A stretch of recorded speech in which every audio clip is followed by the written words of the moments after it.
Kecewa dan penyesalan adalah bagian dari hidup. Kita semua pernah mengalaminya, entah karena kegagalan, kesalahan, atau harapan yang tidak terwujud. Namun, bagaimana kita bisa menghadapinya dengan bijak?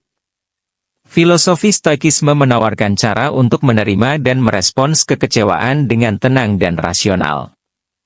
Dalam video ini, kita akan membahas bagaimana menghadapi kecewa dan penyesalan ala Stoikisme agar hidup kita lebih tenang dan berdaya.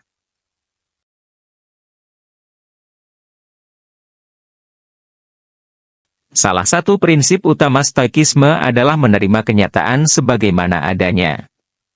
Marcus Aurelius pernah berkata, "Terima dengan senang hati segala sesuatu yang terjadi, karena itu adalah bagian dari takdir yang telah ditentukan untukmu." Artinya, semakin kita menolak kenyataan, semakin kita akan tersiksa. Jika mengalami kegagalan atau penyesalan, langkah pertama adalah menerima bahwa itu memang sudah terjadi dan tidak bisa diubah. Tidak ada gunanya terjebak dalam penyesalan yang terus-menerus.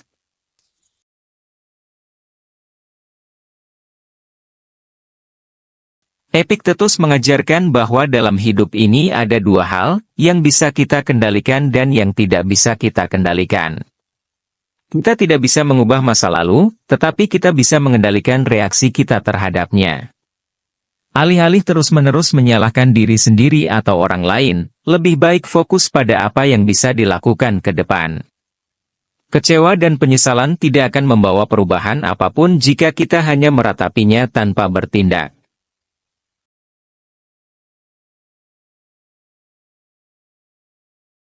Setiap kegagalan atau kesalahan yang kita buat bisa menjadi pelajaran berharga. Seneca pernah berkata, kesulitan memperkuat pikiran, seperti kerja keras memperkuat tubuh. Jika kita melihat setiap kekecewaan sebagai peluang untuk belajar, kita tidak akan tenggelam dalam rasa sedih yang berlarut-larut. Bertanya pada diri sendiri, apa yang bisa dipelajari dari situasi ini? Bagaimana agar hal yang sama tidak terulang di masa depan?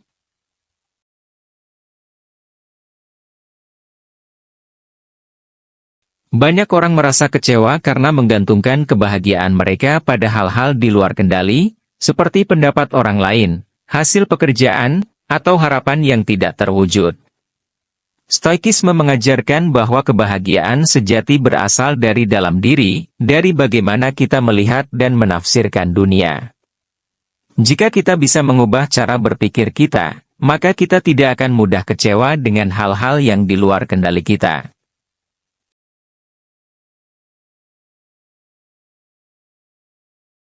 Salah satu kebiasaan yang bisa membantu menghadapi kecewa dan penyesalan adalah menulis jurnal stoik. Setiap malam sebelum tidur, cobalah tulis 3 hal. Apa yang terjadi hari ini? Apa yang bisa diperbaiki? Dan apa yang bisa disyukuri? Dengan cara ini, kita bisa lebih sadar akan diri sendiri, belajar dari pengalaman, dan fokus pada hal-hal positif yang masih kita miliki.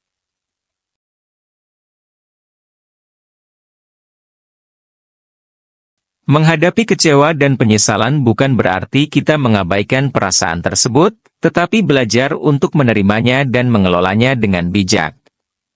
Dengan prinsip-prinsip Stoikisme, kita bisa menjalani hidup dengan lebih tenang dan tidak mudah goyah oleh hal-hal yang di luar kendali kita. Jangan lupa like, komen, dan share ke teman-teman kalian.